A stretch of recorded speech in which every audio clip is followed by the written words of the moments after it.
No, it's got like, it just won't let it load. Let's see. I'm clicking on it and it's just Okay. circle and Yeah. this. Go ahead And it won't. We're just gonna have to pull that up, I think.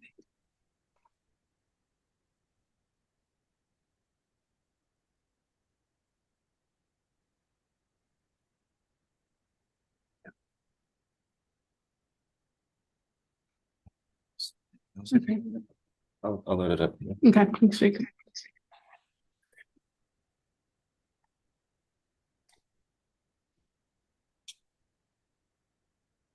it all right if I sit here? Yeah, you can sit there, yeah. The mics, you know what, actually, well, the mics are on, but that's okay for, you're fine to sit there, yeah.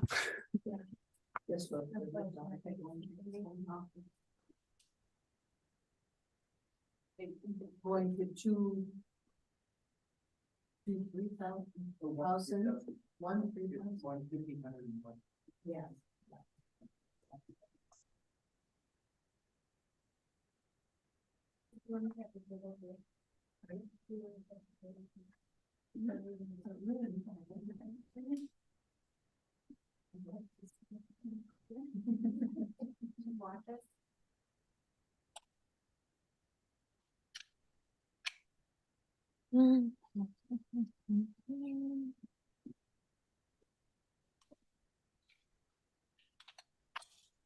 Hearings Officer Frank, are you able to hear me? I can hear you fine. Great, we're ready to go whenever you are. Let me just get situated a little bit here.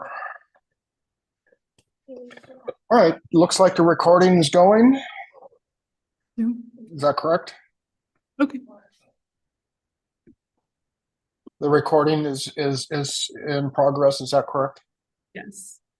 Okay, thank you. Didn't hear you. I'm sorry. Good evening. My name is Greg Frank, and we will go on the record now. The time is 6 p.m. On February 6, 2024. And this is a continued hearing for Deschutes County file numbers 247-23-00293-CU, 294-CU, 295-CU, 737-SMA, 738-SMA, and finally 739-SMA. As I noted, I am Greg Frank, and I am a hearings officer who've been assigned to this matter. Before we turn to the particulars of the hearing, I would like to turn things over to Ms. King to describe how the electronic process is going to work this evening. Ms. King? Good evening. Thank you, Hearings Officer Frank. For the record, everyone, my name is Hallie King, and I'm an associate planner with the Deschutes County Planning Division. As the hearings officer noted, the item before him tonight is a request for conditional use permit and surface mine impact area review to establish 3 non-farm dwellings on 3 separate properties in the exclusive farm use zone with the wildlife area combining zone and surface mine impact area combining zone. Tonight's hearing will proceed as follows. First, staff will explain the hearing format and how to testify this evening, followed by a brief presentation on the application. Then the testimony portion of the hearing will begin. The applicant will present first, any agencies, if any, are attending this evening. Next, those in support of the application will testify. Following would be those in opposition. And lastly, those that are neutral. Afterwards, the applicant is then afforded an opportunity to present rebuttal testimony. And finally, staff can make closing comments. As noted, this is a hybrid public hearing format where we have both in-person and remote participants. And just as a reminder for those providing testimony tonight, please provide your first and last name, as well as your mailing address prior to beginning your testimony. The hearings officer has discretion on whether they would like to establish time limits for testimony this evening, but we'll defer to hearings officer Frank on that matter. For those who are attending in person, if you would like to testify, the hearings officer and myself will call up participants to the front table here, and you will again introduce yourself, first and last name for the record. For those attending remotely, you must be logged into Zoom or called in using the Zoom dial-in option. When it is time for that testimony, you will utilize the raise hand feature, which again, if you're on the computer, you'll hit the raise hand function there on the bottom banner. And if you're on the phone, the *9 function will allow you to raise your hand. Any written testimony this evening will be handed to me here at the front, either before providing your oral or at the end of the hearing this evening. And if you are participating remotely, written testimony can be submitted directly to my email here on the screen. And just as a reminder, if our internet connection is interrupted at any time, we will attempt to get back online as soon as possible. If this happens, just give us a few minutes to reactivate. And again, if your connection gets interrupted, you'll utilize the same Zoom link or call-in number that you used. And at this time, I would like to ask if there's any objections to the format of the hearing. If you're in person, you can raise your hand, or if you are remote, you will hit the *9 feature or raise hand feature. And I don't see any raised hands in person or on Zoom. So with that, I'll turn things over back to Hearings Officer Frank. Thank you, Ms. King. As she's described, we're going to follow the normal procedures set forth in the county's code, and I will provide sufficient opportunity for everyone who wishes to participate at an appropriate time. I'd ask for your patience as we make sure we get through all of the steps that Ms. King just outlined. The standards and applicable criteria relevant to this hearing were identified in the public notice announcing the hearing. They are also set forth in the staff report. The public notice and staff report are posted on the county's website, and they are also available from staff upon request. It is important that you direct all your testimony to the standards and applicable criteria. If you believe a criterion applies that was not listed, you may address the unlisted criterion. However, I also urge you to explain why you believe that particular criterion, or if more than one, do in fact apply. The more specificity that you provide, the more likely it is that both I, staff, the applicant, and anyone else participating in this hearing is going to be able to respond to your comments regarding approval criteria. The failure to raise an issue with enough detail to enable me or other participants to respond precludes your ability to appeal that issue to the Land Use Board of Appeals. Also, the failure to raise a constitutional or other issue relating to any proposed conditions of approval with enough detail to allow me to respond to the issue, and my decision precludes an action for damages in circuit court. As I just noted, I serve as the county's hearings officer and been assigned so in this matter. And in that role, my job is to be a neutral decision maker. Thus, while I have a contract with the county to serve in this role, I'm obligated to remain impartial, and I do not represent the county's interests or the interests of any other participant. I'd like to note that for the record that I believe I have conducted a prior hearing land use wise that involved either the applicant or an associate of the applicant. However, I want to note further that I have no personal, social, business, financial relationships with any participant, including the applicant, that would prevent me from being an impartial decision maker. I have communicated with staff, but only to discuss the logistical procedures and particulars of today's hearing, and not the substance of the application. I have had no ex parte contacts, which I believe I need to disclose. It's my obligation to preside over this hearing in an efficient manner before I determine.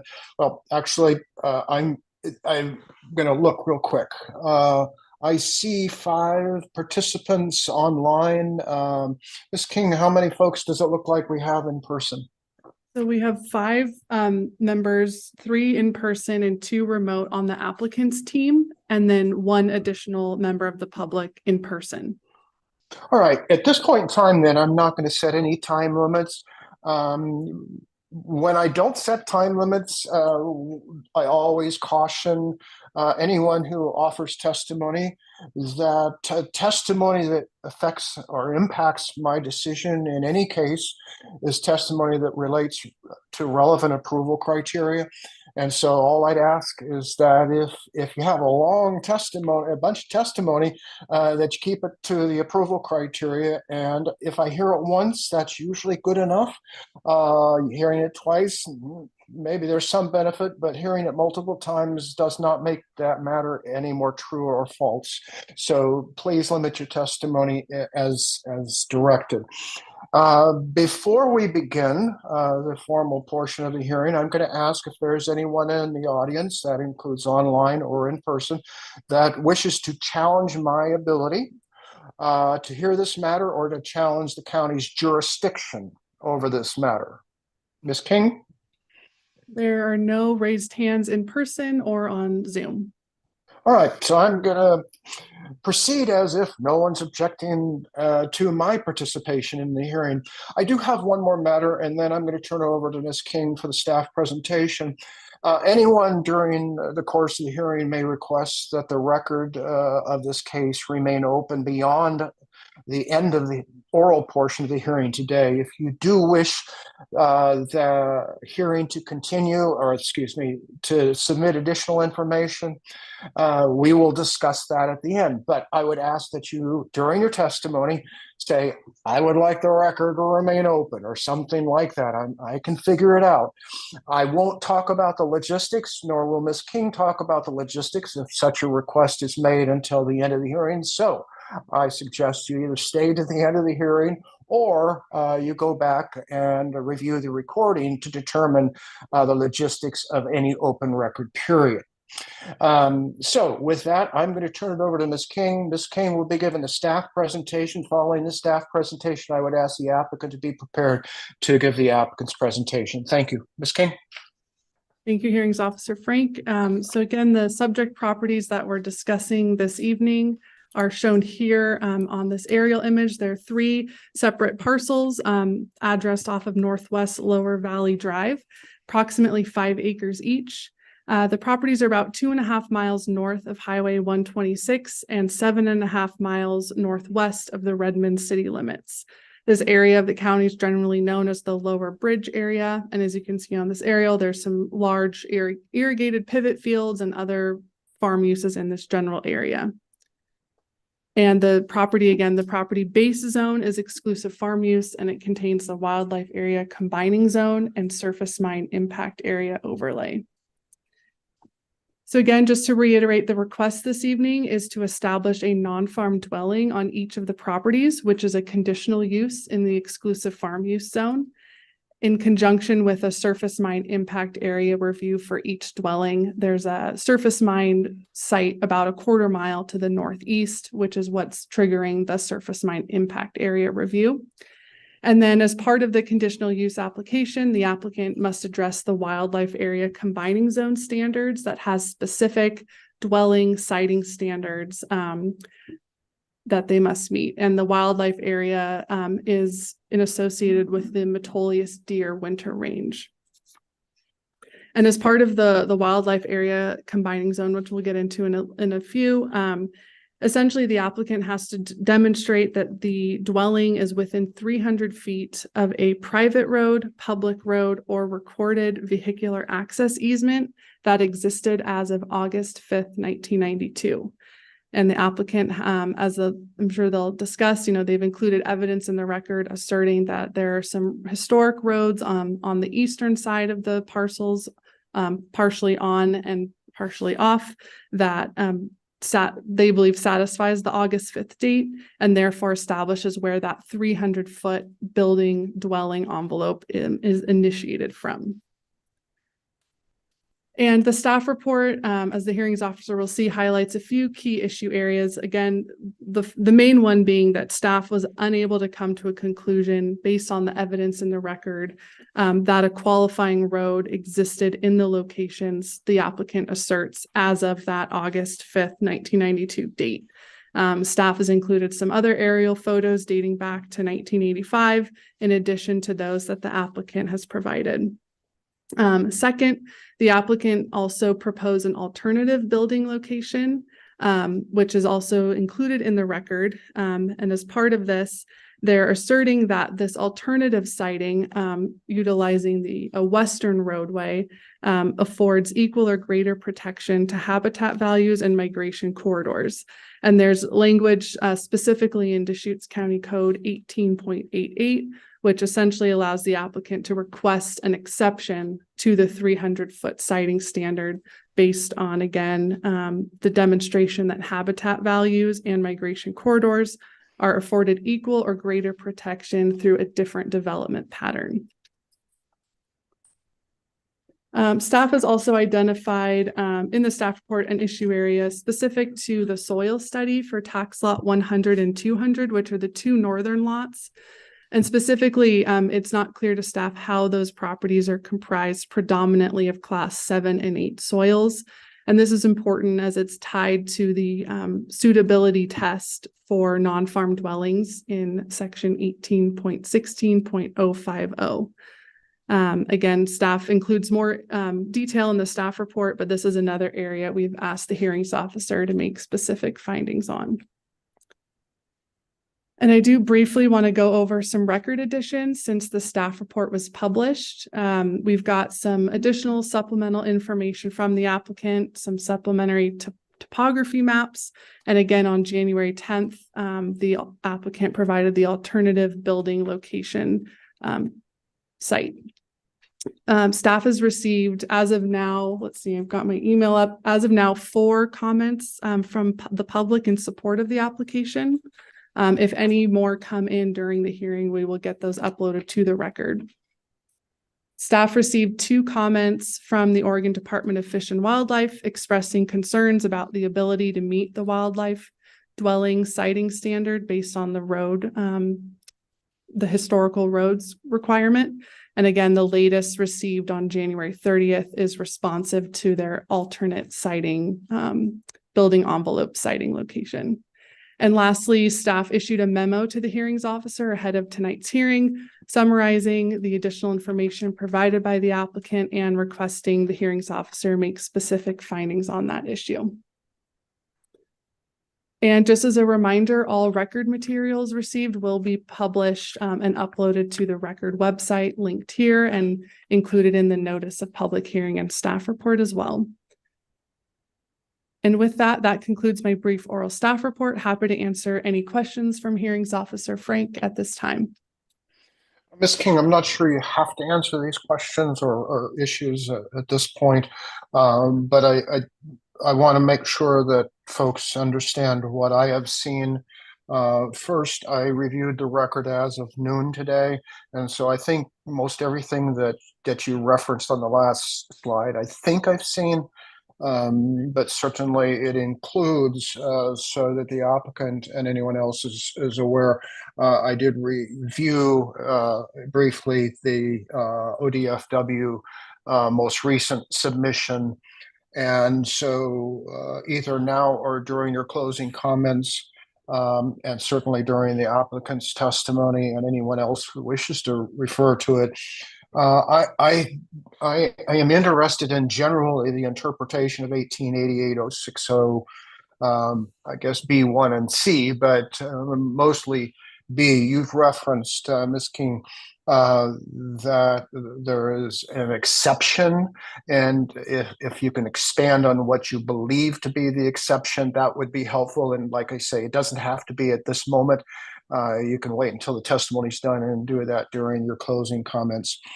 They're also, having reviewed the staff report with some care, it would be helpful for me to be aware of what your understanding is of the alternative siting. Do you believe, or does the applicant believe when the applicant testifies that I am to look at both, consider them alternatives, decide whether one or both of those meets the criteria or not? But that would just some insight from the staff's perspective on that particular matter would be helpful.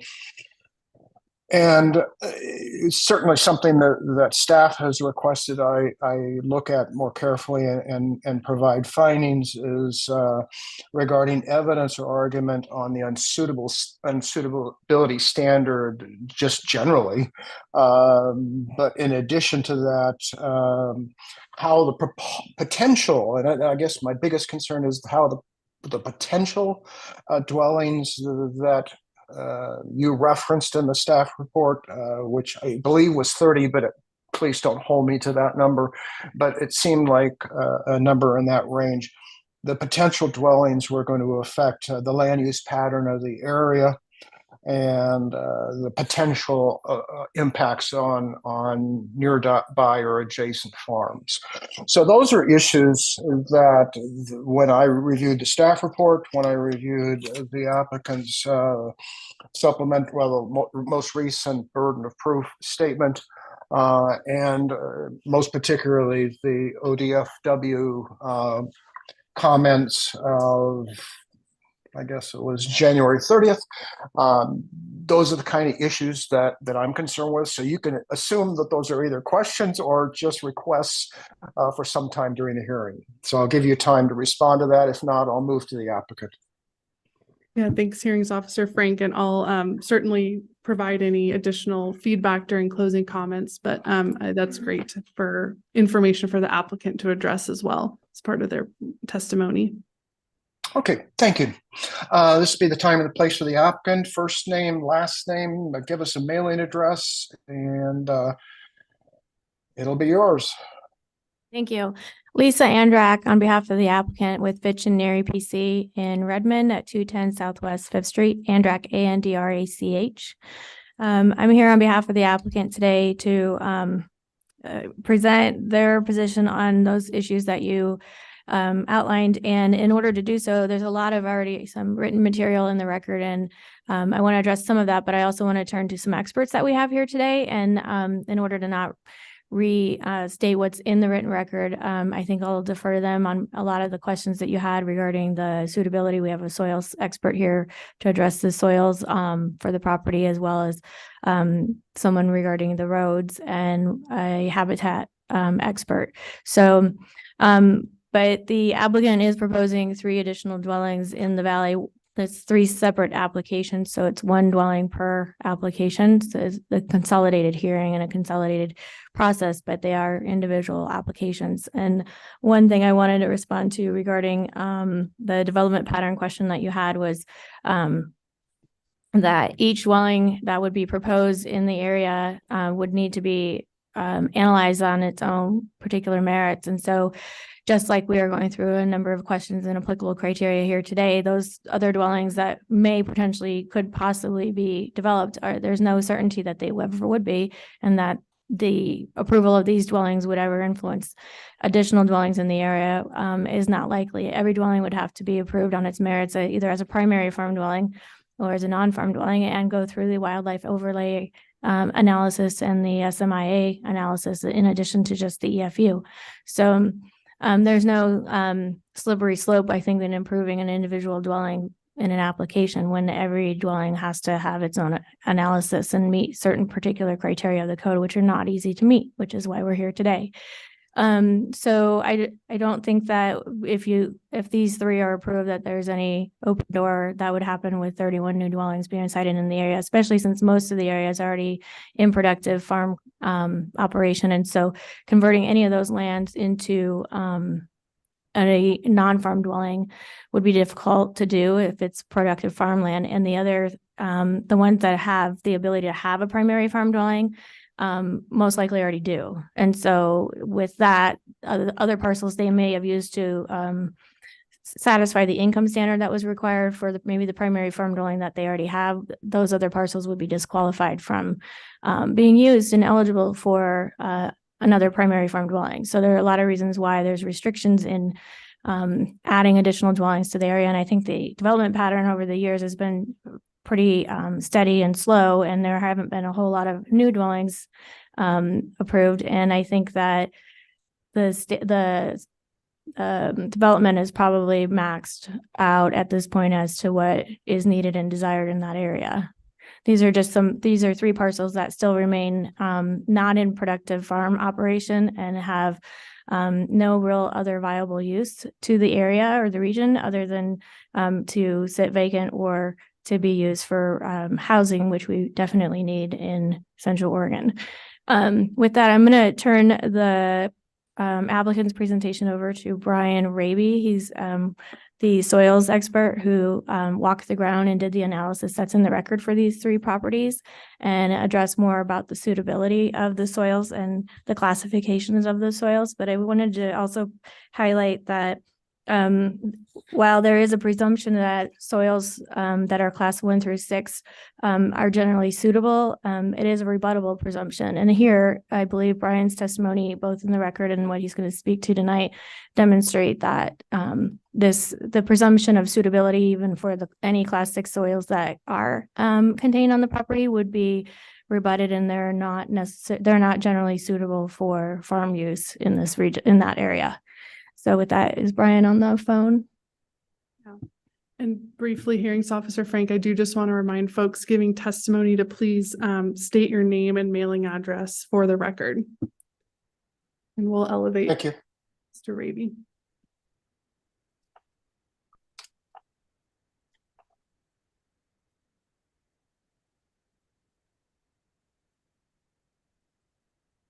This is Brian. Can you hear me? I can hear you, sir. Identify yourself for the record and an address, please. This is Brian Raby, Elkhorn Consulting, and my address is 14833 Goodrich Creek Lane, Baker City, Oregon. And please spell your first and last name, please. Brian, B-R-I-A-N, Raby, R-A-B-E. And did you give your address? And if you did, I just wasn't paying attention, and that's on me. Oh, okay. If it's recorded, I did, yes. Okay. Go ahead. Okay. So I had provided written explanation to Lisa that I will just read. I think it's nice and clean that way, and then I'll go into some additional detail. So unless the interpretation of the code language has changed, the home site is required to be predominantly or to predominantly consist of soils that are generally unsuitable. And I put that in quotes because it's a very specific term for the production of farm crops, livestock, and timber. And while class 7 and 8 soils are by definition considered generally unsuitable, class 6 soils can also be considered generally unsuitable based on various factors that I cited in the report that I'll expand upon here, such as lack of irrigation, low forage production potential, small size and or irregular shape that limits the ability to use in conjunction with adjacent farm operations. The strict requirement of a predominance of class 7 and 8 soils would apply if the applications were seeking to change the zoning to a non-resource designation. However, the less stringent interpretation, finding of generally unsuitable, applies for the conditional use process for a non-farm dwelling. And in this specific instance, I think it's been touched on a little bit here, but I'll reiterate. These are roughly 5 acre parcels, 3 of them each. And they're, juniper, sagebrush. There's where that existing road is on the east side. There's a little bit of the edge, mostly of tax law 100 that is more open and is near, still several hundred feet, but near one of those irrigated fields. But that portion of that field is not irrigated. And each of these 3 parcels have no water rights, probably have no realistic expectation of ever having water rights. And as such, the only commercial agricultural use that could be made of these parcels, alone or in conjunction with neighboring commercial farm operations, is as a dryland native pasture type grazing situation. And I went into some detail in each of the reports for each of these parcels on that forage production potential. But, one animal unit month, which would be a cow and a calf, or 1 steer, or 1 horse, or 5 goats, but, some combination of livestock. But in this case, let's just stick with the cow-calf pair, which is probably more common for livestock grazing in Central Oregon. Each of these parcels, taken in their entirety, the entire 5 acres, would produce in a normal year approximately one animal unit month. The precise numbers varied slightly, but from 1.0 to 1.14 AUM. And that represents about 900 pounds of harvestable forage, which when we think about it in terms that, folks that feed livestock, put that in perspective, that's less than a half a ton. And when you think about the value of that and its potential contribution in the, a potential joining farm operation, which again would be the only potential in this case. I looked up right before the hearing the current prices for comparable kinds of forage, and the closest I could come was in Central Oregon orchard grass. Current pricing as of the 2nd of February was $250 per ton. So the forage value of each of these parcels under those circumstances would be, again, assuming orchard grass, which is a high quality, irrigated grass hay that's typically grown, would be approximately $125 for an entire year. And so when you think about the investment that it would take an adjoining farm operation to include the entire 5 acres in its operation, they'd have several hundred feet of fence to install. And from a practical standpoint, I don't think there's a farmer out there that would entertain including, a low production, forage production parcel like this in their operation. And that would apply equally to all 3. And to take that one step further, what's probably most comparable, because this is native forage, native range, is in Lake County, the price for a ton of prairie or meadow hay was $135 a ton. So you cut that in half, and we're looking at, $65, $70 maybe of forage value from each of these 5-acre parcels if they could be used in that situation. So I think it's pretty reasonable to conclude that no reasonable farmer would include any of these 5-acre parcels in a commercial farm or ranch operation in an effort to seek a profit, which is sort of that standard. And I think that's the general, I guess the top of the list item that helps make it clear that these the forage potential and therefore the suitability for commercial agricultural use is extremely limited on each of these 3 parcels. The other factor that plays into it just from a purely soil standpoint is the Class 7 soils, and in one case there's some Class 8s rock outcrop are intermingled. So the acreage of Class 6 soils that could potentially be considered are broken up, so they're not in a contiguous block, even in their less than 5-acre total acreage. So that too plays into it. The lick skillet, which is the soil, the Class 7 soil, is one of the very low forage producing soils in Central Oregon. There are some Class 6 soils that are equally low. Class 6 soils mapped here are slightly better, but they're still not great. Again, focusing purely on the animal unit month, roughly 1 cow-calf pair for a month is about all we could get, and the value of that is actually less than what I said for the tonnage of hay that it compares to, because most ranchers pay substantially less than that. And just as an example, on the ground that I lease to a neighboring rancher for grazing his cows, the current rate is, if I remember right, around $14 an AUM. So that's even less than the 2 numbers I cited for the comparable, value in hay. So I think, unless there's some questions, that was the main thing I wanted to cover. I don't have any questions, Mr. Rebbe. Thank you so much for your testimony. If any other questions come up, let me know and I'll chime back in.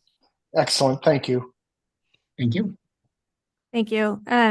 So then turning to the question regarding the habitat values and the exception for the building envelope location for the parcels. the applicant initially submitted the proposal with the building envelopes located within 300 feet of a road that we'll address the existence thereof at another part here. But so the applicant has proposed some building envelopes that satisfy the 300-foot rule.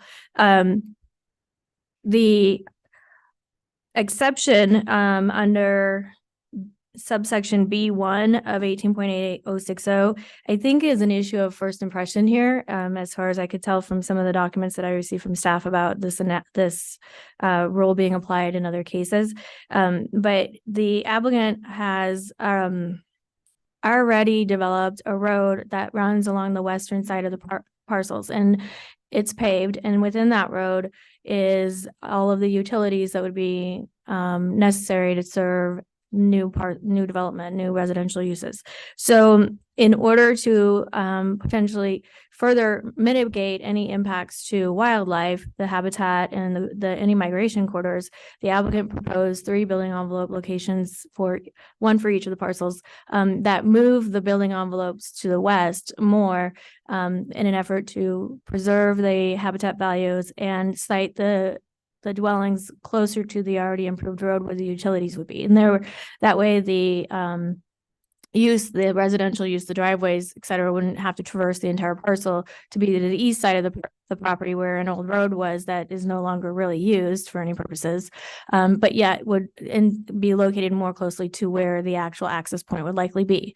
So with that, we had Wendy Mason Bruce do a habitat analysis of that exception in which she submitted into the record. And so I wanted her to address a little bit more about why moving those building envelopes to the west would meet that exception. And she, I believe, is also online.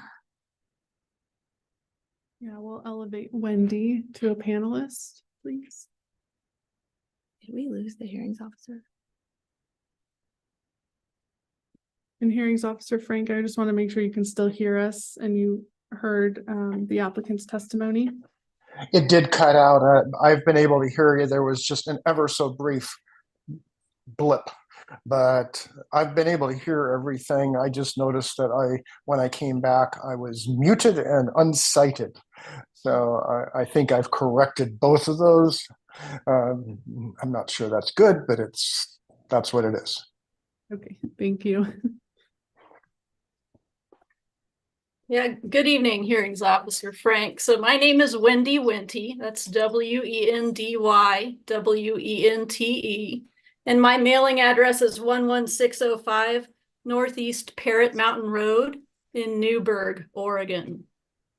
And so I think what I could provide you with would be a little bit more detail on the exception to the siting standard that was just described by Lisa, and the wildlife habitat component of that.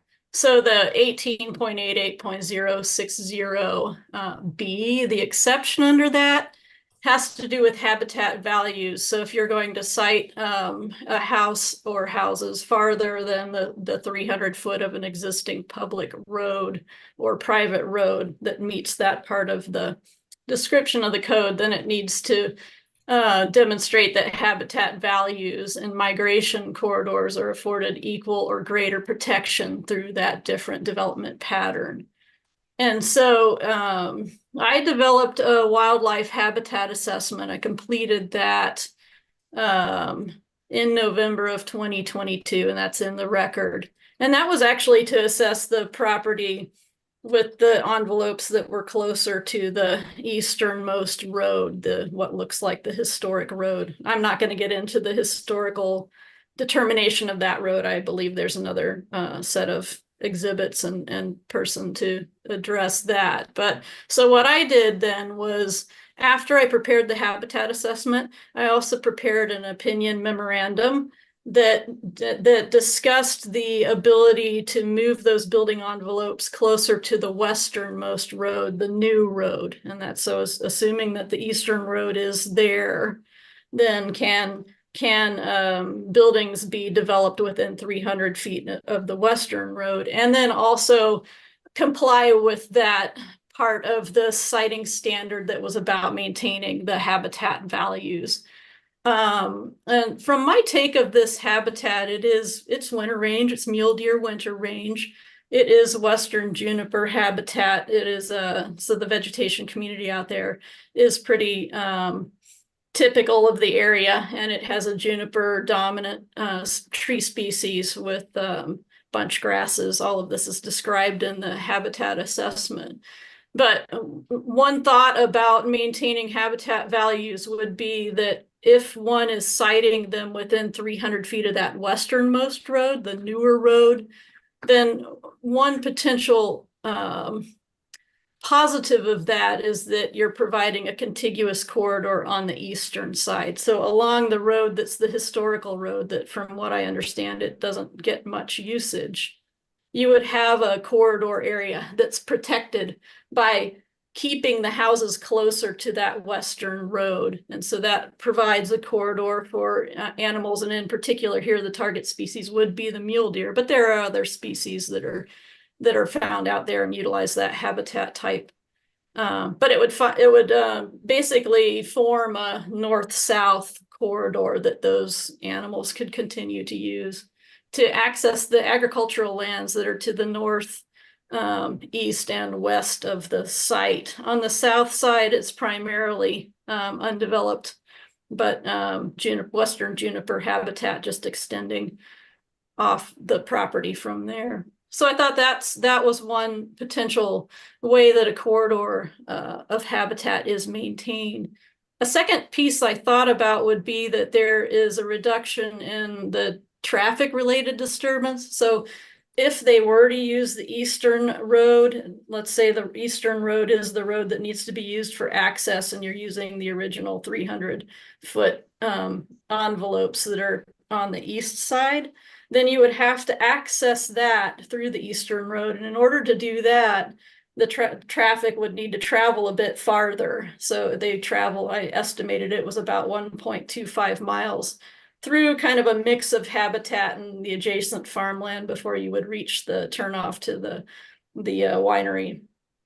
But the western road is actually shorter, so it's newer, but it's shorter, and it would require about 0.75 miles of travel distance to access the houses. So these are not big distances, but they are a difference, and they would represent a change in the pattern of use over that habitat on the site, but then also the habitat that you would be crossing to access the three developed areas.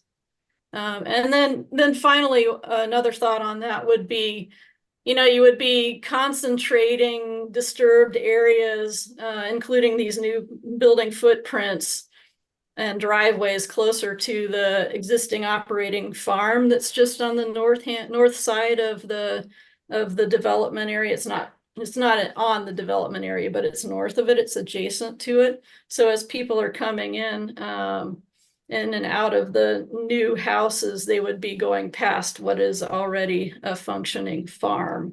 And so that just means that there's kind of a shorter distance to access this new developed area.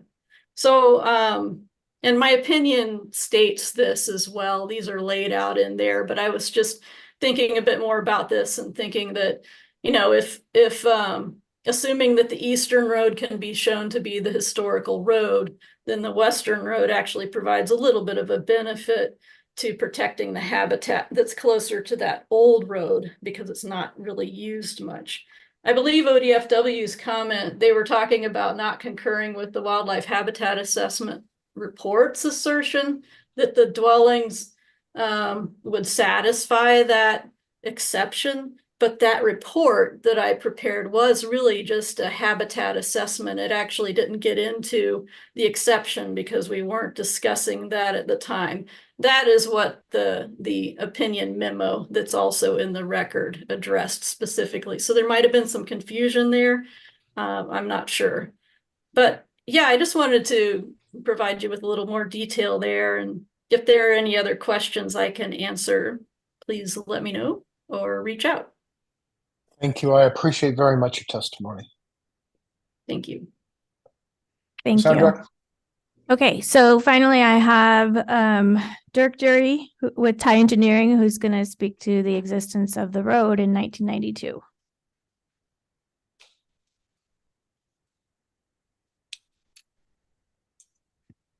No, go ahead.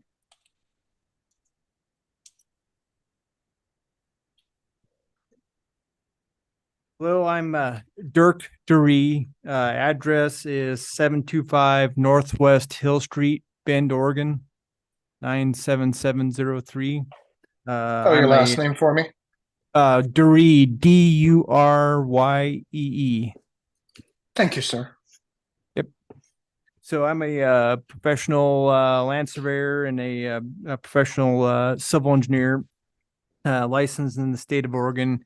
And I was hired to take a look at this road issue, and which was ended up being a lot of looking at aerial imagery, and so I'd like to kind of take you through that if we can, of some of the imagery that we found, and kind of show you. Because I think one of the things that's going on is on the exhibits that have been produced, there's some lack of fidelity and clearness in the images as they're printed and scanned and whatnot. So if we can pull some of these images up, then I think we can be helpful here. We're working on it. Dirk, what's the name of the first file you wanted to show? Well, I kind of wanted to show the first subfolder, which was just the authentication, I think, of the files. Nuts. Yeah, you can go ahead and hold that one up. That's fine.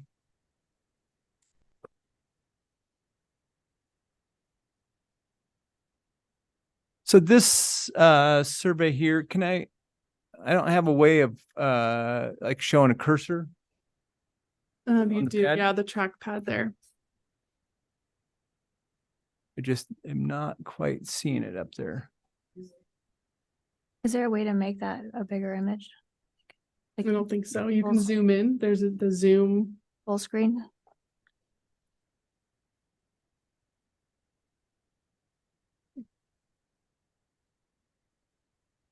There's the plus symbol, Dirk. Oh, You might want to, Yeah. Your cursor. yeah, that's funny because I can't. yeah, we don't have a screen. You go to the left and then up, there's a plus symbol.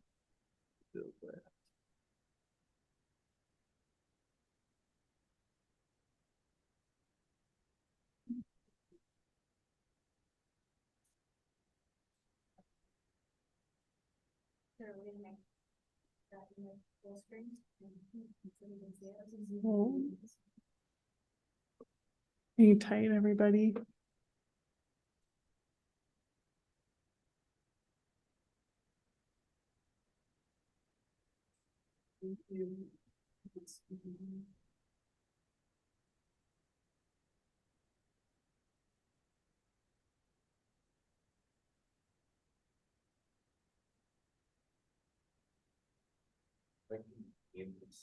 And then they use that microphone. I think it'll switch to that. Oh, okay.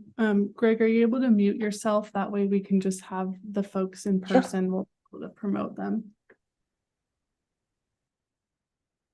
Okay. Let's try this.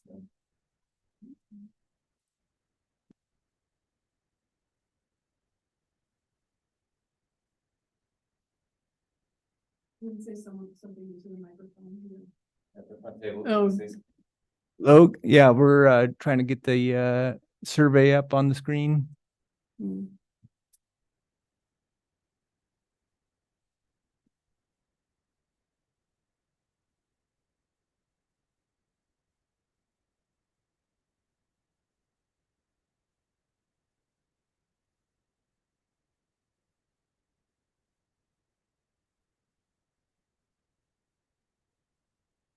Not gonna work. We should try. Yeah, Use so mine, we're- okay. You want to use my computer, sign in, and then Yeah, share why don't we it do so that? that my computer- Yeah.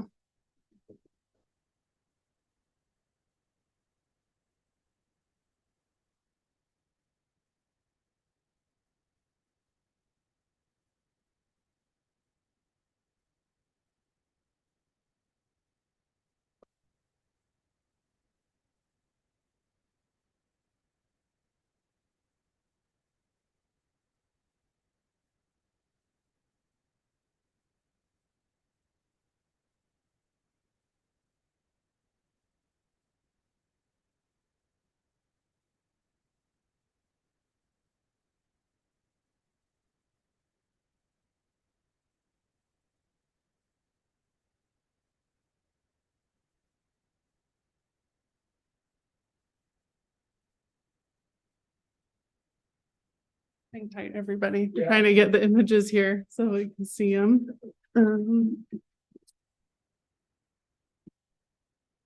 Just a minute.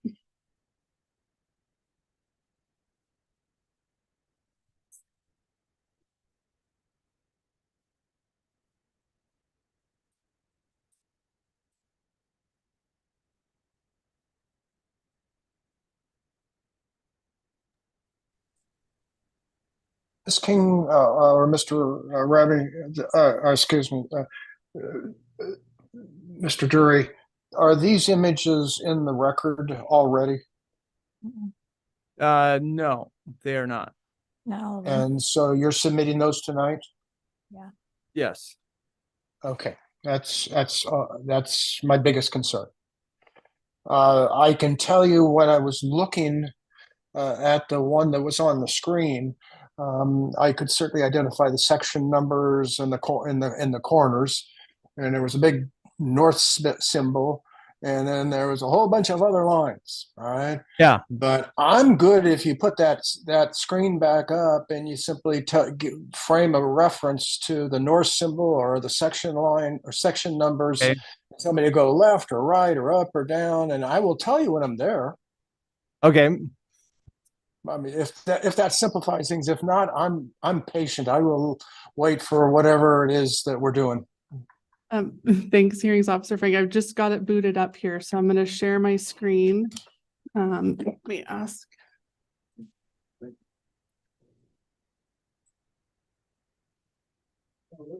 Actually, one of the things I'm thinking maybe if we start with this one here, exhibit I.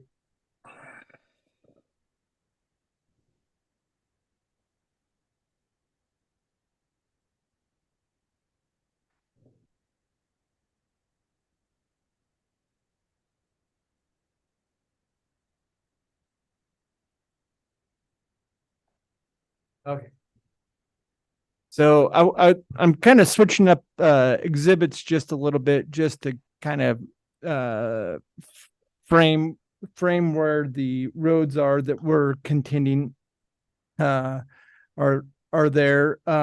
So in the middle of this image, it says digitized road from 1990 aerial.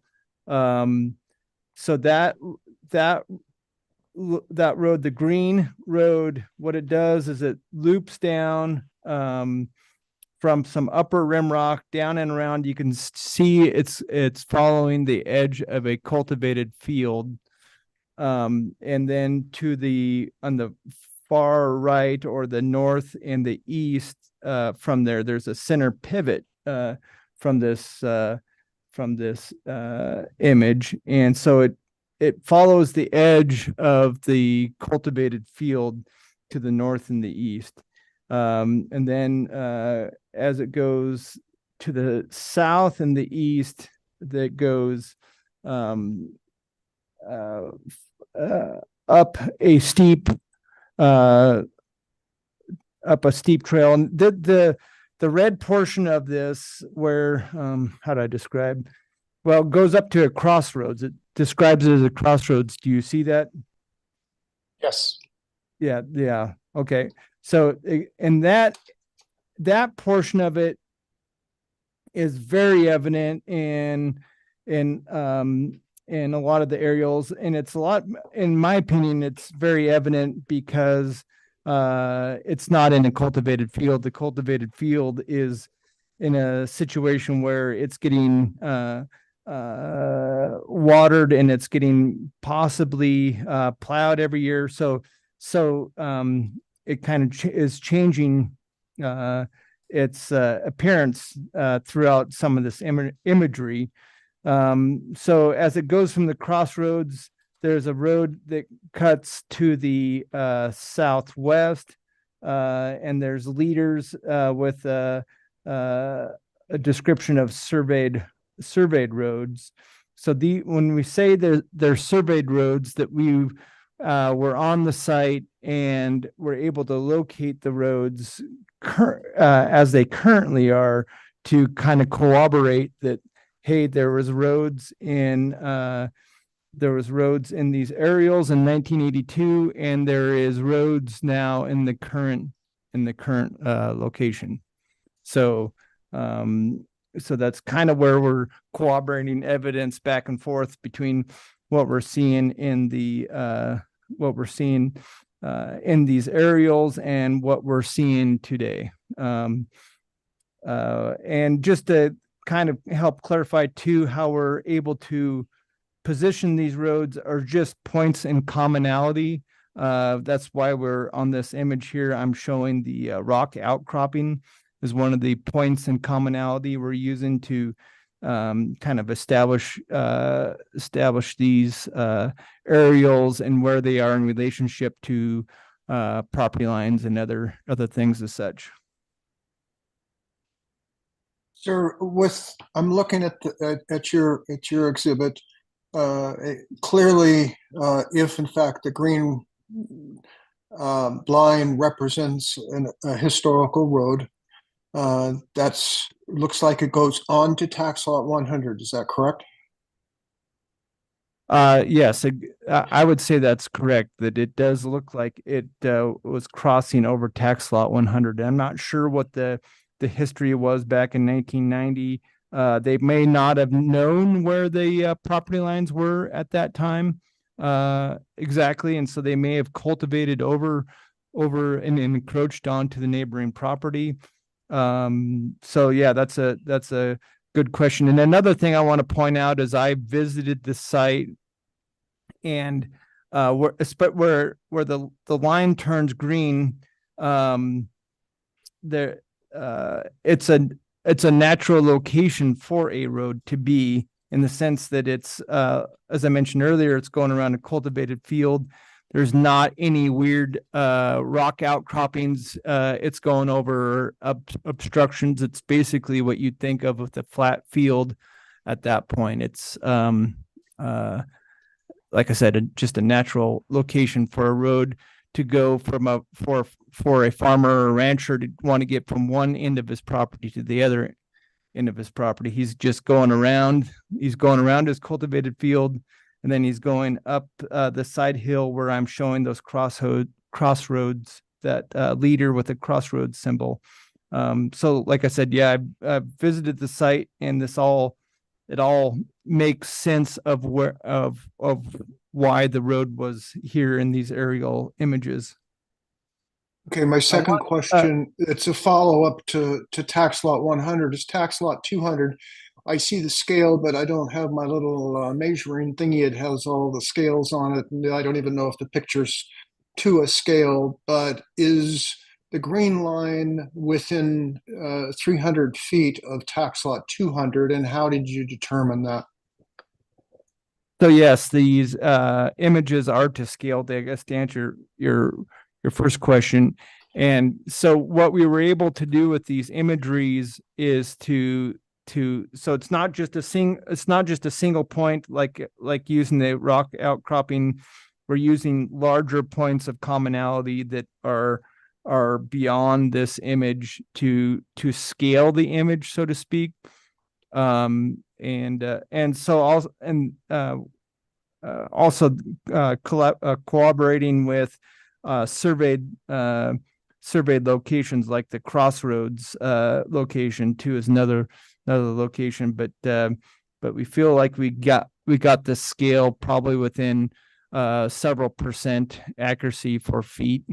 Okay, let me re-ask my naive question, because I am neither a surveyor nor a civil engineer, and you don't trust lawyers with numbers, but I need a number. Okay, so I need to know, based on this image, and you may wish to reference other images with this image that we have in front of us, is the green road within the 300 feet of tax lot 200? Yes. Okay. Yes. Okay. Same question then for tax lot 300. It appears the red line, which you indicated in your testimony, was a more certain line. That obviously, from at least what I'm looking at, goes on to tax lot 300, which would meet the 300-foot requirement. Agree? I agree. Yes. What about tax lot 200 in its relationship to tax lot 200 in relationship to the red line? Yes, yeah, I would believe that's an accurate depiction.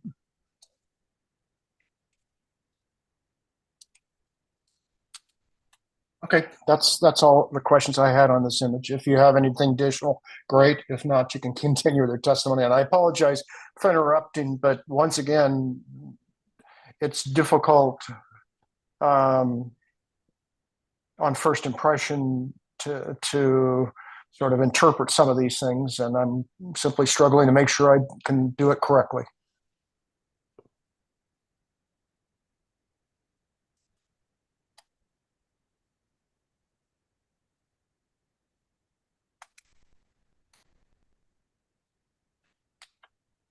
Not a problem. I appreciate you interrupting and trying to get the clarification you're looking for. So I want that. So I'm bringing up just this is the raw image that is paired up with that previous image we looked at, and I wanted to bring this up to show you a little bit because as I mentioned earlier, that sometimes these images, as they get copied and pasted and scanned and whatnot, that they oftentimes lose their fidelity. So they and their accuracy. So I wanted to pull up this image. So this is the same I believe this is the same 1982 image. Can you see that? I can.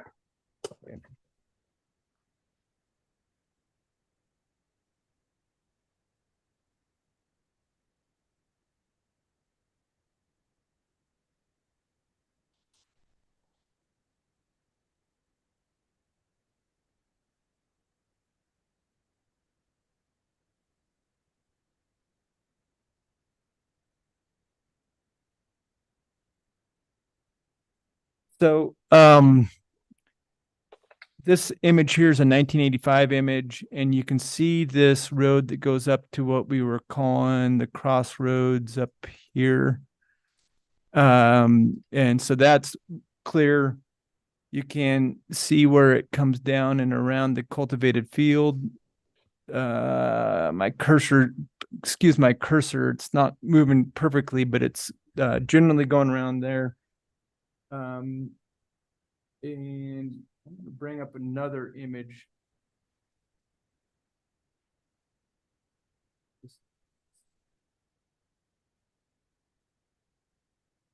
Did I mess you up? Oh, you're gonna.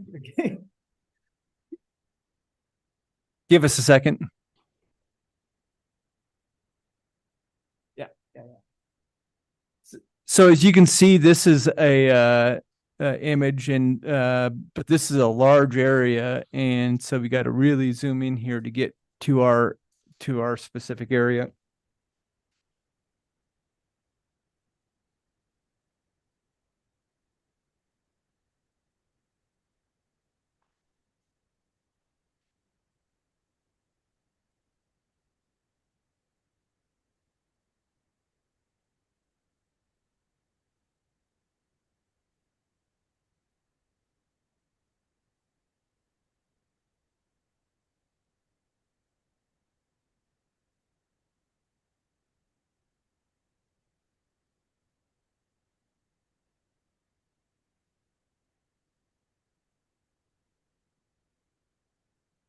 Okay, so this is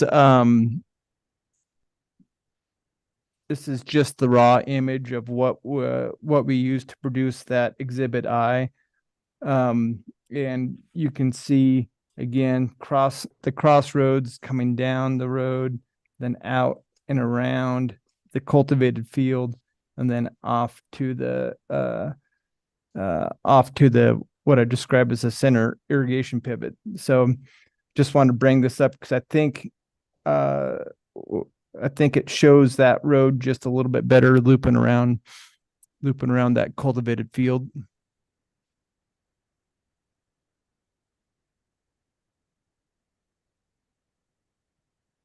This also shows the road going southwest from the crossroads.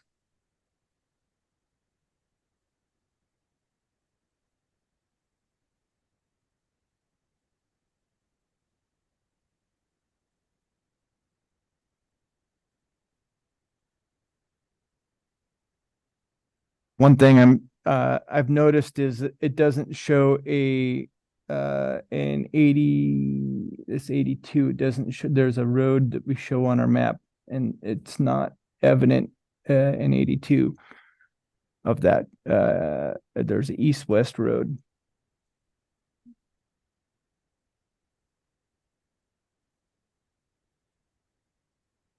I want to go to the 1991 image. Or 1990, sorry, that was next one.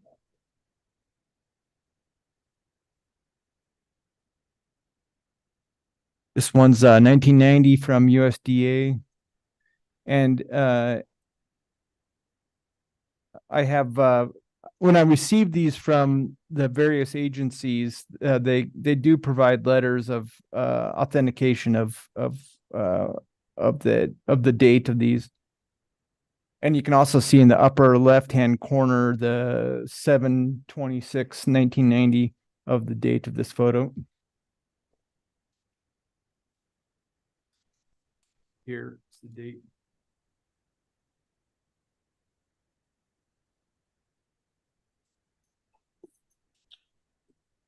Thanks, Haley.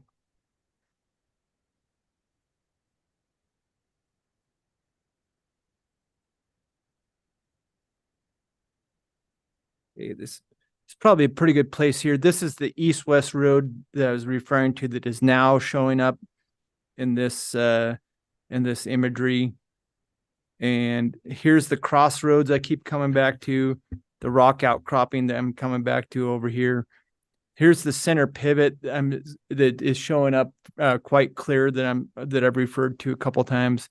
And the road follows the edge of the cultivated field like you would think. It does a little loop around and then up to the crossroads, up this side hill cut, and then down there's this is kind of following some rim rock, and right in here is some really rocky scab ground that really is not going to show much for a road, just too rocky to show much of a road.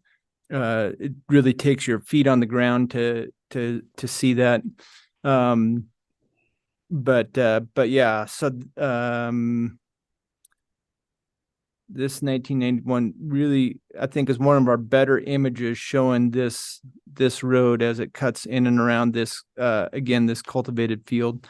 This here is a center pivot, and I believe this was hand lines irrigated with, and so that is slightly changed throughout the years, but yeah, so this is a good image that shows this road. Just wondering, I'm going to refer to Exhibit K.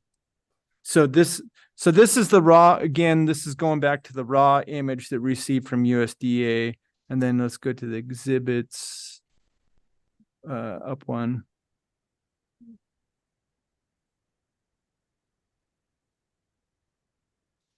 I think.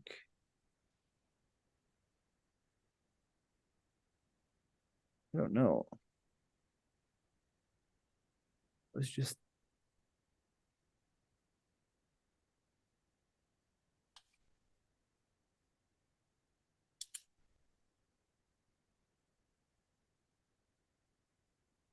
I'm going to bring up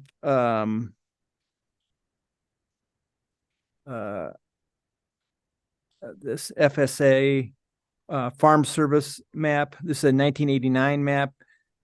Can you see that? Oh, sorry. Not yet. Not yet. Okay. Good thing Haley's here. Now I have something Yeah. new.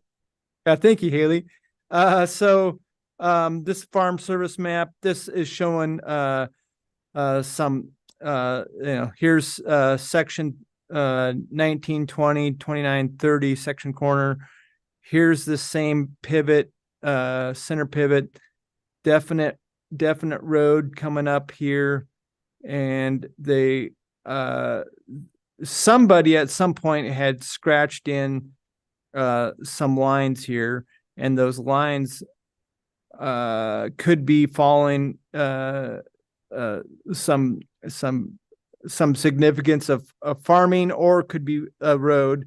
But you can see from this 1989 imagery a road, and then also you can see this again, this cutting up the hill and then hitting the crossroads. You can see this road that runs diagonally. You can see this dark line is kind of over the top of this east-west line, so you don't see that as well because it's been shaded over. One of the things I guess I failed to point out is those three lots that are of concern are right in this area right here. So this is just another set of imagery that helps corroborate that the existence of these roads prior to 1992.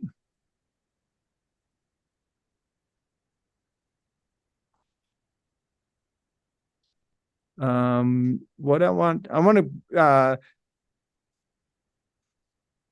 show real quick. There's a survey by Kaufman in 76 that I would just want to show real quick.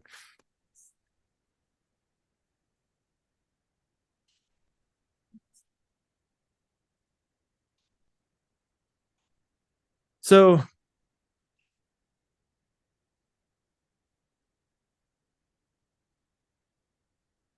this survey, as you can see up here, dated 1976, it's a pretty rough map, but at least kind of helps corroborate some of this evidence here. Section 19, 20, 29, 30, section corner. There's the other section corner. What it does show is it shows very clear evidence of roads up over here. And this is going down. The center pivot is going to be right about here where it's irrigating that half an acre. So it's not necessarily showing the specific roads of question, but it does, he is showing in this survey roads, and this is oftentimes just that, hey, there's a road that goes off here. He's not it's not necessarily the end of the road, but just it's continuing on, so to speak. But again, I just wanted to show that in 76 there's a discussion of roads in the vicinity serving this irrigated center one pivot.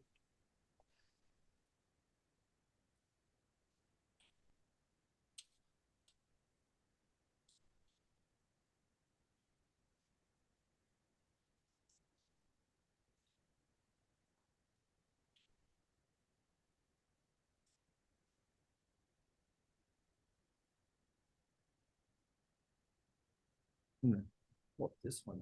I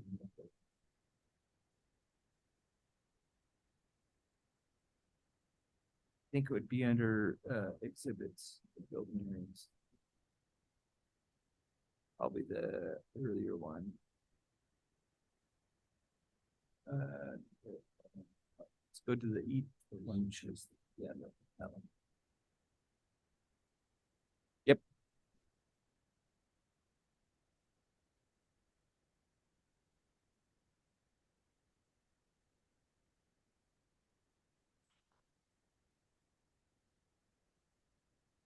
So I wanted to pull this one up.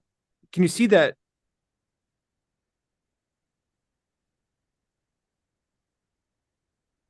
Can you see that image? Yes, I can, sir, and it answers the questions I asked on the first image.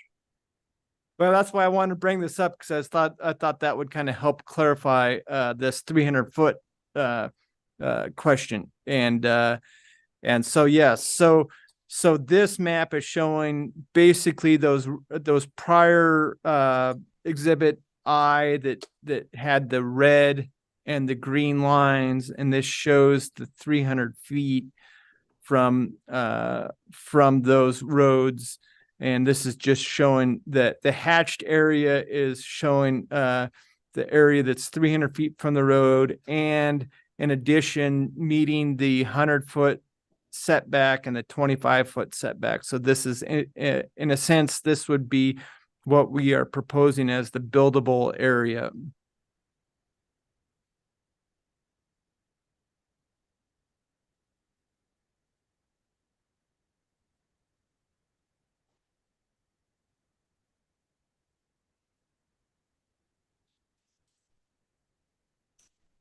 Do you have any questions on that image? No, no, sir, thank you. Okay. Well, I don't really have anything more beyond that. Did you have anything else you wanted to cover? Did you just? I think you already addressed it. Do you know the terrain level difference from where it goes up the hill? Like, Yeah. Yeah. So from visiting the site, from the visiting of the site,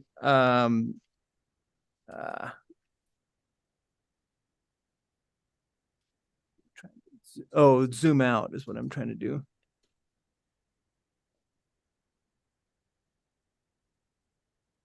From visiting the site, this road here is relatively flat. It's probably from here to there, probably going up 3 or 4 feet. And then from there, the crossroads that I keep representing, it's gaining some pretty significant elevation going up the hill to that crossroads. And then this road here is kind of following Rimrock, and it's not a real jagged rim. It's kind of more of a subtle rim, but it's definitely elevated on this. What's described here is the center line of a historic road. So it's definitely elevated, an elevated road. And like I said, it gets to be real scabby and ground up over here. And then the rim, I described the rim as kind of following along here of what the rim is doing. This road in general, going from the center pivot up and around, is accessing property to the south. There historically there's been a tax lot here and a private tax lot here, and they are historically they've been owned by the same property owner, even though there's different tax lots. And so I contend that it's to get basically from one end of their property to a different portion of their property. And then to the south, a quarter mile, there's BLM property. And so it could also be used to get to the federal. There's Deschutes County property to the south. Deschutes owns property to the public land to the south and to the west, and then to the south is a very large chunk of BLM property. So I contend that it's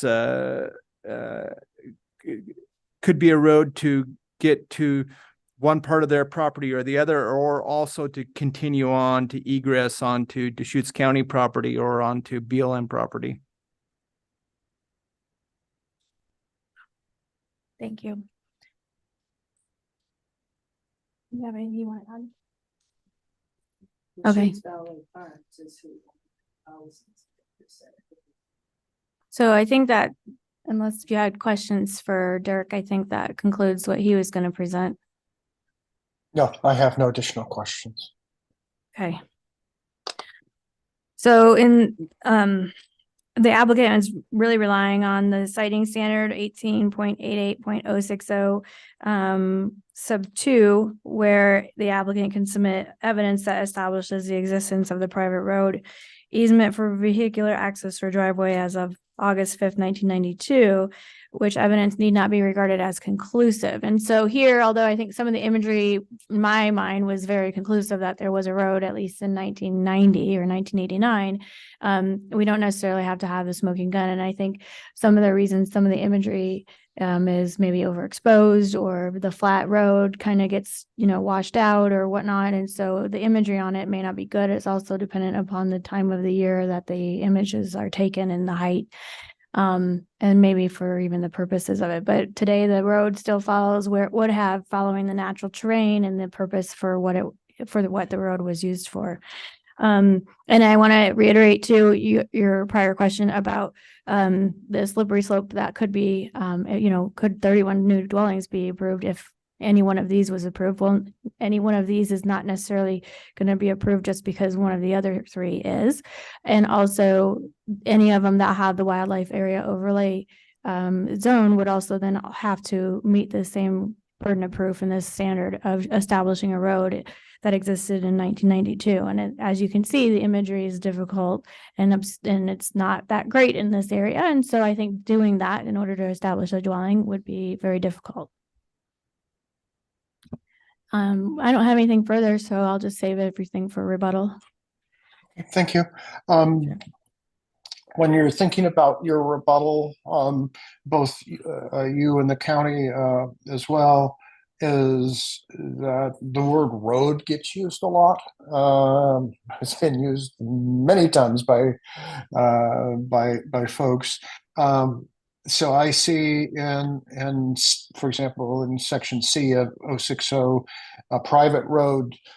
So it also includes an easement or driveway. I guess I'm hearkening back to doing final plats or doing plats and subdivisions and what road means.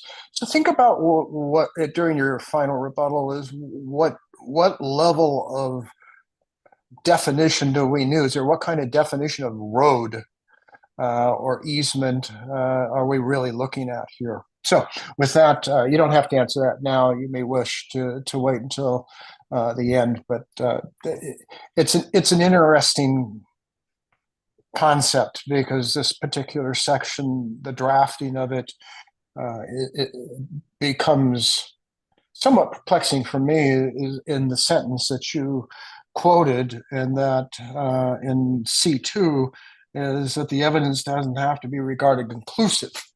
And that to me is somewhat strange language to have in any code. But it doesn't have to be conclusive to prove what, and that is the definition of a road in some respects. So think about that. I'm not hung up on it, but since, as you indicated, this probably is a case of first impression, I'd like to at least think some of these things through so that I didn't make a decision that binds the county in future decisions. Thank you. Anyone else on behalf of the applicant? No. All right.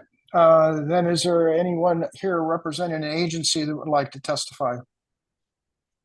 There are no agencies. All right. Is there any person here who is in support of this application who wishes to testify? No one in support. Is there anyone present who is in opposition who wishes to testify? We do have someone in person. Go ahead, Craig. Okay.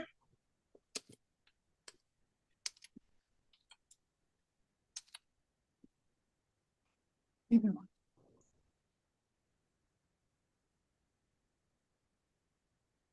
Good evening, hearings officer. My name is Carol Macbeth, and I'm a staff attorney for Central Oregon Land Watch. Thank you for the opportunity to testify on behalf of Land Watch this evening. Land Watch Address, certainly. please. Address, please. Oh, we're located at 2843 Northwest Lolo Drive in Bend, Oregon, 97703. Nice to see you, Ms. Macbeth. You too, sir. We strongly recommend that you deny this application for reasons related to the wildlife area protections and because it is not unsuitable for farm use according to ORS 215284. I'd like to begin by putting into context the basis for the wildlife protections that limit homes to within an envelope that's within 300 feet of a road existing before or on August 5th, 1992. What that does, and the reason that it was adopted, is that from the time that it was adopted on, so for now over about 30 years, the wildlife in the area have already experienced a disturbance from a road, and a new dwelling within 300 feet from that road would not disturb them that much more. It would just be, they already have become habituated to a disturbance in their habitat, and they'd just be within 300 feet of that. So the smallest amount of area possible. The idea is that wildlife are in winter, so this is the winter range, they have very limited energy supplies. All they have is whatever forage they can get above the snow and what they've carried on fat from their bodies from grazing in the summer up in the Cascades. So they're under extreme stress already. And the idea is not to frighten them so that they're startled, so that they use up their energy supplies, in which case they become completely disabled by the spring, which causes deer to absorb their fetuses and all sorts of things. I mean, it's very, very destructive of the herds. And that is what has been happening in Central Oregon, why Deschutes County has such plummeting mule deer populations. And I've included reference papers from wildlife biologists at the United States Fish and Wildlife Service to that effect. So it's very important that they not be disturbed. And the reason that strange regulation is there is to make sure that any access is from a road that goes from 1992 and then is very close to it, so that they're not more bothered than they were before. Putting in a new dwelling in the middle of nowhere with a new access road exposes them to a completely new source of stress in a different area that will be in addition to the existing stress of the roads that have all been there since 1992. So that's why that's not allowed. And in this context, I think you can understand why it is not acceptable to blast through a new road the way the applicant did. I mean, they just put in a new road in the middle of wildlife habitat. They took out all the junipers, they took out all of the forage, all of the antelope brush and sagebrush that the animals would need to eat for the winter. So they physically destroyed the road. And then they've made an egress for properties that will also disturb the wildlife. The dwellings are severely limited in wildlife winter range because the dwellings cause their dogs and their lights and the people cause stress to animals. So that this putting in a new road is completely counter to this provision, which is trying to limit vehicles from coming in, limit dwellings from being built in the winter range. I was interested in your question about roads. We also are very concerned about the definition of roads here. What this gentleman was just showing us is not a road, a private road. That was a farm road that might have traffic from some guy's tractor a couple times a year, which he also mentioned is, I believe he said it was irrigated under or something. The crops are growing over it sometimes, so you can't really see it. That's not much of a road. That's a farm road. There's a difference between a farm road and a private road. And this road, the public roads, private roads, or recorded easements for vehicular access. If the hearings officer looks up the term vehicular access, you won't find a definition that includes tractors, because tractors are not, that's not what vehicular access means. It means buses, cars, you know, that sort of thing, tractor trailers. It doesn't mean farm equipment. Farm roads carry farm equipment back and forth to the fields. And this is clearly what that road was, if it's there. Besides which, I'm really not clear what difference it makes, because that doesn't appear to be the access road that they intend to use. There is no purpose at all of this provision if people can just go through and put in a new access road anyway, right? The idea is that the vehicles will be following something that has been established since 1992, so that the animals aren't startled any more than they already have been by the vehicles that have been going back and forth on a private road since that time. To say it's within 300 feet of a road that they're not going to use is devoid of meaning, that has no meaning.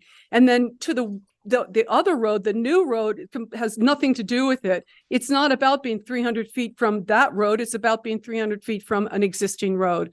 That new road could not be used in compliance with this regulation. So in that context, we strongly recommend that you just deny it on that basis alone. There is no, even if it were within 300 feet of a road, that is, even if there were a road to the east, which we agree with ODFW does not exist. We agree with the staff that they have not met their burden to show that it does. That's a farm road, and it's not a private road or a public road or an easement road, and it's not it's not where they're going to be coming in. So they can't, like, it doesn't have anything to do with it if they have it within 300 feet of a road they're not using for access.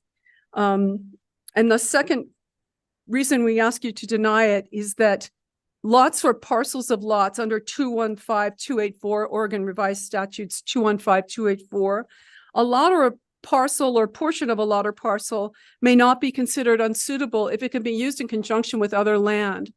We have in our written comments, which I submitted tonight, I don't know if you've gotten the electronic copy, but I've handed in a paper copy also to Hallie. It shows that we have a CU-92-37, which is a 1992 decision from Deschutes County approving a farm dwelling on the applicant's land, tax lot 702. And that farm dwelling was approved for the 300 plus acres at that time that used to be what the applicant, that's what the applicant bought. I don't know what year they bought, but they bought approximately 300 acres also. At that time in 1992, Deschutes County approved a farm dwelling because all of the lands in that farm, the 300 and plus acres, were used for either livestock or irrigated crop production. Deschutes County noted that there was alfalfa, timothy grass, and oats, that there were horses and cattle and pigs and a horse, and that they used all of those acres, and that on the basis of having those 300 acres put to farm use together, they got a farm dwelling, which I believe is either the home of the applicants or perhaps they have a replacement dwelling. So it wouldn't be possible for Deschutes County to first give these people a farm dwelling based on the fact that all of it is a farm, and then come back later and say, oh yeah, and also the same thing that we just said was used for a farm is now not useful for a farm because it's only, it's not suitable for farm use, even though they got a farm dwelling based on the fact that all 300 acres plus were part of a farm that would support the definition that is required for a farm dwelling. Notwithstanding that this matter has been placed before you, hearings officer, the applicant's website says that these parcels are already for sale as non-farm dwelling lots. So they're called lots 4, 5, and 6 of the applicant's quote unquote master plan. I put the master plan into a copy of that master plan in our comments. There's a photograph of our vineyard real estate options. Lots 4, 5, and 6 are for sale as non-farm dwellings, which I think would be surprising to everyone here and especially to the hearings officer, since that's the question that is being put before you. It seems as though they have been planning a long time to make these non-farm parcels. And that's significant because when a parcel is reconfigured for the purpose of putting a dwelling there, the date of reconfiguration is the date of creation. Well, non-farm parcels have to have been created before 1993 under these circumstances, January 1st, 1993. And if they're reconfigured so that they can be the site of a dwelling after that, then they don't qualify for a non-farm dwelling, as we explain. So these parcels, as the staff report notes, the reconfigurations occurred as part of LL 117, 119, and 128, which were dated September 1st, 2009. And we include that lot line adjustment decision in our testimony. The date of reconfiguration is September 1st, 2009, because that's when they were reconfigured to create a non-farm parcel. There is little doubt that that's what happened because the master plan explains it all. These are for sale, have been for sale as lots before this matter was put before you. And the lots are shown as lots 4, 5, and 6 on the master plan of their property on their website. So that's the test of whether the configuration means a new creation date, is whether it was intended, if the reason they did it was to make non-farm parcels or to make parcels that can be the site of a dwelling. These parcels were formerly, according to the lot line adjustment decision, which is our exhibit 2, they were formerly much larger, like maybe some of them were 70 acres larger, and 2 of them were irrigated. So they move off the water, shrink them down to 5 acres. That's clearly because they wanted them to be non-farmed parcels. And because that was their intent, the reconfiguration date is 2009, and they don't qualify for non-farm dwellings. I also wanted to point out that the wildlife experts said that this land was covered with, has bunch grass. That's exactly the type of forage that they need. It doesn't really matter what the wildlife expert was saying. Only matters if the alternative approach would be better, equal or better to being 300 feet away from an access road that was built in 1992 or they haven't shown that it's equal to or better than that. It just seems like it would be different, but that's not the test. The test is whether it's equal to or better protection for wildlife than being 300 feet from a road that has been in existence since 1992. If you have any questions, I'd be happy to answer them. No, I don't think so. But I have not seen your materials. So I apologize. I saw 3 entries under your name when I was looking earlier today, and each of them had the very same letter, which was, I think, the original one. Keep in mind that, once again, I'm not a technological wizard, and I'm not saying that anyone posted something incorrectly, but what I'm telling you is when I opened up each of the 3 entries that had your name on, or Central Oregon Land Watch reference, I saw the same thing. It said that they didn't meet the requirements in sort of what I consider your standard first blush response to cases that you want to look at more detailed. Well, you wouldn't have been able to see the electronic version because I just sent it to Hallie of this. Sent it to her during the hearing. I thought I was going to get to see you in person and brought it in paper for you, but I quickly emailed it to Hallie, and I'm sure she'll be forwarding it to you. Okay, I appreciate that. I just wanted to disclose what I'd seen and hadn't. Thank you. Anyone else in opposition? No other hands are raised. All right, this will be the time for the applicant. Any rebuttal comments, testimony?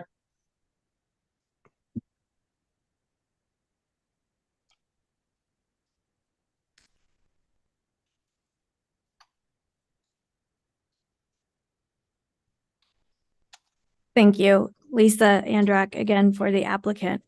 I wanted to address your inquiry regarding road and what the standard might be for applying the criteria here.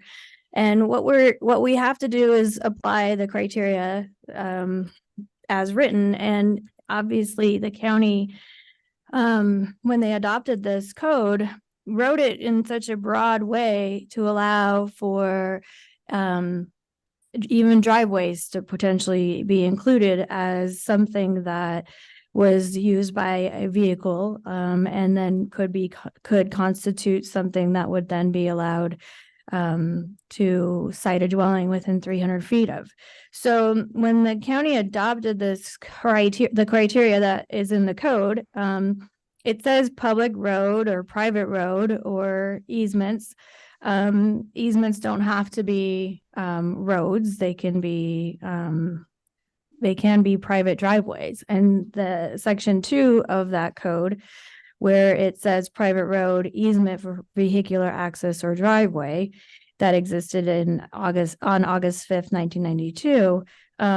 It's written so broadly that it can include more than just what we think of today as a road with a specific minimum right-of-way width or surface improvement. The county wrote this and adopted it very broadly, and vehicular access is not defined in the code either. And in doing so, the county did not limit what is considered a vehicle, just like they didn't necessarily limit what type of access it could be other than down to a driveway or an easement.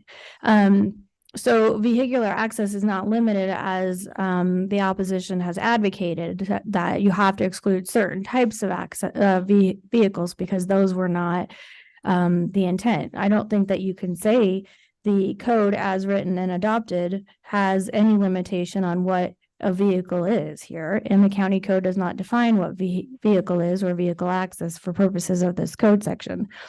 So with that, I think that it's a broad interpretation. It's meant to be included and applied broadly, with a limitation in mind to preserve and protect the wildlife, but recognizing that there were many forms of vehicle access that might have been taking place that the county adopted as permissible in order to site a dwelling.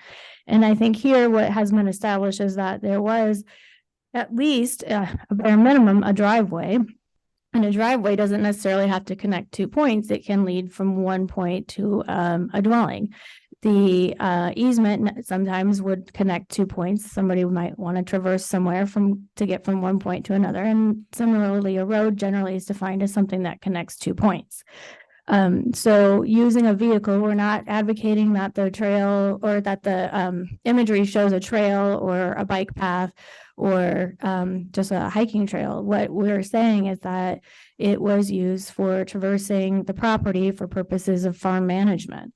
It makes sense and it follows logically that a large farm, as Ms. Macbeth testified that this property consists of, would require someone to use a vehicle, multiple vehicles, likely trucks, large equipment, and maybe even tractors, to traverse the road and the terrain rather than hiking up a large steep incline of the deep canyon, but rather would use a vehicle to transport machinery and potentially even livestock to move from one section of the farm to the other section of the farm, or even to allotments that may have been used on BLM land or access the county land for whatever purposes. So with that, I think the imagery shows that there was clearly a connectivity that was involved with the imagery showing the trail, the path that the road or the easement or the driveway, if you want to go that far, was taking in order to make use of it for purposes of vehicles. I don't think the code limits it as advocated, and I think we have to look at what the language of the code is. The argument about lot creation date has already been quashed by the Oregon Court of Appeals. And in fact, Ms.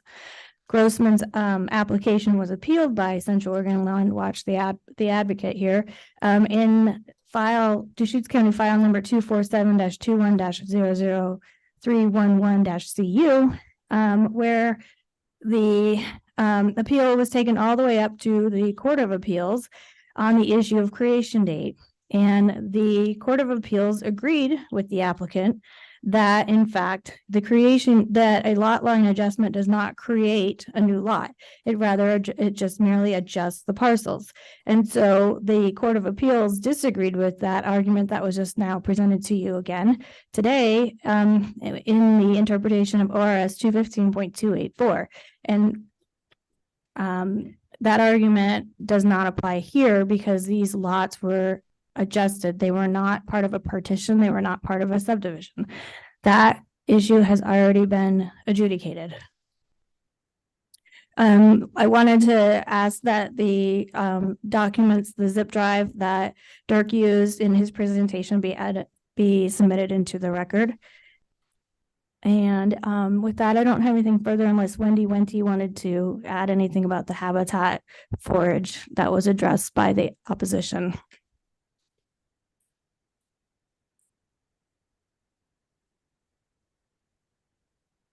She's still online? Yeah, we'll go ahead and promote Wendy to panelist.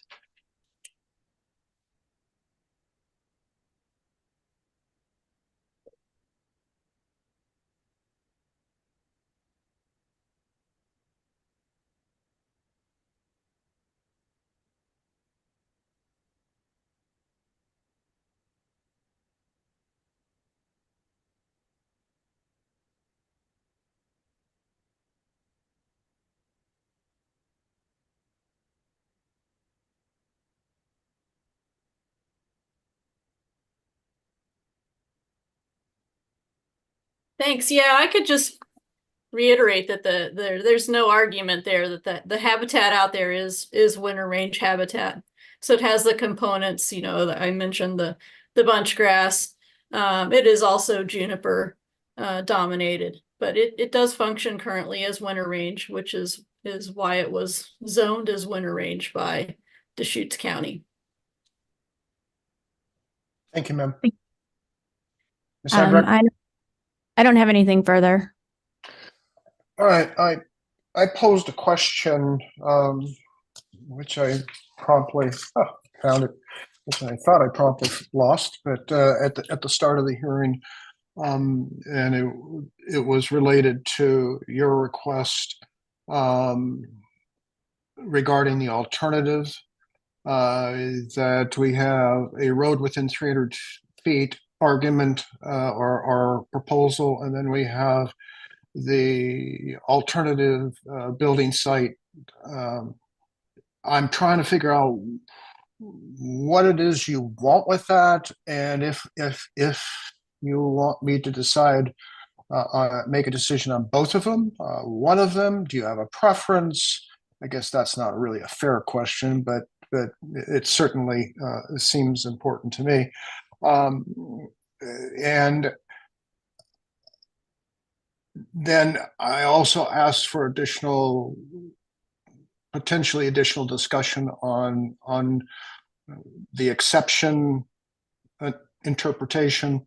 So I guess those two things. The more important one to me is what you want me to look at and decide with respect to 300 feet from a historic road or 300 feet from what appears to be and I'm using imprecise terminology, a new road. Well, I think it's been referenced as a paved road. It is paved. Oh, it's gravel. It's gravel. So we do believe that the existence of the historic road or the criteria of that code has been satisfied in establishing that there was an easement or a road or a driveway that existed as of August 5th, 1992. With that, then the proposed building envelopes initially were sited within 300 feet of that old historic, I'm just going to use road for ease of reference. And then with the preservation of habitat values, at issue, the moving the building envelopes to the west is an alternative proposal if you would find that in fact there was an increased value in the habitat values in the migration corridor. And that then would allow the dwelling envelopes to be on the west side closer to the new improved road. If you don't find that the burden of proof has been met, that there is increased habitat value and migration corridor met by moving the development plan to the west, then the applicant would continue forward with just the building envelopes on the east side within 300 feet of the historic road. So I believe that the burden of proof has been met to move them to the west. And if you don't find that it was met, then we are agreeable and fine with having the building envelopes sited on the east as initially proposed. Thank you. That makes sense, actually. So I think you've Right. answered my question. And what was your other question? I'm sorry, I didn't write it down. I think if in fact that I find that the historic road requirements are not met, then I asked if there was any additional discussion or explanation or argument related to the alternative location. In other words, the exception. I think that you can leave it as it is. The language of the code is awkwardly written and not that clear as to how that criteria applies in subsection B. I think it could be read in a number of different ways, including the way ODF and W interpreted it, which is first you have to establish the road, and second then you could take an exception. I think possibly there's also, the idea that if if you can read it in such a way that habitat values are preserved regardless of whether the road existed, then potentially having a different development plan that isn't contingent upon a road could be submitted. But I think we've satisfied the criteria, and the way ODF and W advocated it to be interpreted, I think we've satisfied that criteria and addressed that argument. Okay, thank you. That's all the questions I have of you, ma'am. Thank you for your testimony. Thank you. This is the time and place for the staff for any final comments. Thank you, Hearings Officer Frank. I did just want to note the discussion about the definition of road and driveway, and just wanted to note in the staff report, we did reference on page 59, the Deschutes County Code definition for road or street. And then that's included in DCC 1804040. So those might be helpful for you as you're doing your review. Thank you. And yeah, and other than that, that was, I think the applicant answered your question there on the exception. Again, it's sort of a two-prong analysis there. So if there's any questions you have for us, I'll be happy to entertain, but other than that, nothing more to add. Nope. Just to confirm Ms. Andrak's request that the zip drives will be available and I will actually be able to see them. Yes, yep, we'll get everything from Ms. Macbeth and the applicant as well uploaded here to the record. Okay, no one has requested the record remain open, so that the record will close this evening. Sorry. Here's Officer Frank, we do have a raised hand in the audience. Okay, who's that? Ms. Macbeth, sure, yeah. Ms. Andrak, do you have any objections that I hear Ms. Macbeth's comments? Just yay or nay? I think it's customary for attorneys to speak on open record period. This is the time and the place for the staff comments, not generally, and I just want it for the record whether or not she has an objection. I do have an objection. I'd prefer the record be closed. Okay, so noted. Ms. Macbeth, go ahead. I'll take your objection, or I'll allow you to testify, but I just wanted to make sure as a record that Ms. Andrak had the opportunity to state her piece. Thank you. Yeah, this is Carol Macbeth from Central Oregon Land Watch again for the record. And it's been my experience in Deschutes County hearings that this is the time when the open record period comes up and the attorneys are consulted on their preferences. My preference is for the record to be held open for either 7 or 14 days. The customary period is 7, 7, and 7, and that would be our preference. Thank you for taking that into account. Thank you, ma'am. I appreciate it. Ms. King, response to Ms. Macbeth's comments? Yeah, I believe we do need to have a minimum of 14 days for open record period. And then we would just want to confirm with the applicant if they agree to toll the clock during the open record period, if you grant it. Okay, what I am concerned about, and I just want to make abundantly clear, is that in my opening comments, I asked folks during their testimony to indicate whether or not they wish the record to remain open. And if Ms. Macbeth goes back and listens to my opening comments, I think she'll see that that's in fact what I said. But I am not trying to preclude the rights of anyone here. What I want to make sure is that if I'm missing something from staff's perspective, that normally there's an open record period after the staff comments to discuss open record periods. I stand to be corrected on that, and we'll take that into consideration. Yeah, I'd have to defer to you, Hearings Officer Frank. If you would like to grant the open record period or not, given its request at that time. Well, if I'd had the opportunity, I would have asked for an open record period. And the reason is I still think some of the questions with respect to roadway and a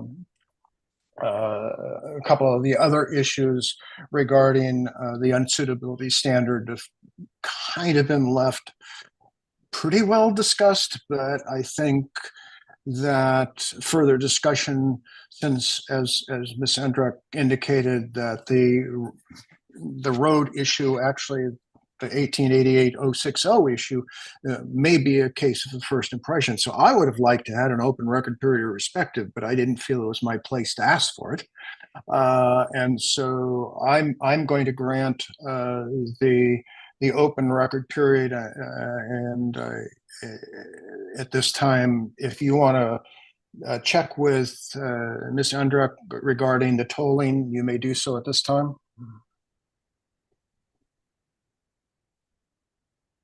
Okay, you agree to the open record, Lisa? Yeah. Or the Yeah. poll, okay. And hearings officer Frank, just to clarify, the length of time for the open record period? My preference is the 7, 7, and 7, which which the county typically allows. I find that gives everyone a better opportunity to respond to whatever comes into the first during the first open record period. But I want to make sure folks understand that the initial 7-day open record period is for new evidence of any way, new evidence or argument of any way, shape, or form. The second 7-day open record period, as typical with Deschutes County, would be rebuttal, and that means no new evidence, no brand new argument. It is simply rebutting what's there, and that's also available to any and everyone. And the final 7-day period is for the applicant to present final argument, not new evidence, final argument. But I want everyone to understand that. So is Ms. Endrek, is that the open record period and the logistics that you anticipated if there would be an open record period? Lisa, could you come up to the mic? Sure. Yes, that's my understanding. Okay, thank you, ma'am. I appreciate your cooperation on this. So I'm going to ask Ms. King to run through the logistics of the open record period and the dates, which I would anticipate would be February 13th, February 20th, and February 27th. But Ms. King, if I misstated those, please correct me. Thank you, hearings officer Frank. Yep, you are correct. So again, new evidence and testimony concludes at 4 p.m. next Tuesday, February 13th. Rebuttal concluding at 4 p.m. February 20th. And final argument, applicant only, Tuesday, February 27th at 4 p.m. All electronic submittals must be received by the county server by 4 p.m. on the date of the deadline. So if you're sending large files via email, please try to send those sooner rather than later, just so we can avoid it coming in late. And again, all open record items must be either sent via email as attachments or delivered in person. We aren't able to download materials from a Google Drive or a cloud sharing device. Again, drop in-person submittals must be received by 4 at the Community Development Department office, which is at 117 Northwest Lafayette. And I'm going to put those dates up on the screen again, and we'll update the application website with these dates as well. Thank you. Thank you, Ms. King. Any questions, concerns that I should be aware of from the applicant regarding Ms. King's comments? None. Any questions, concerns, or comments, Ms. Macbeth, on just the logistics?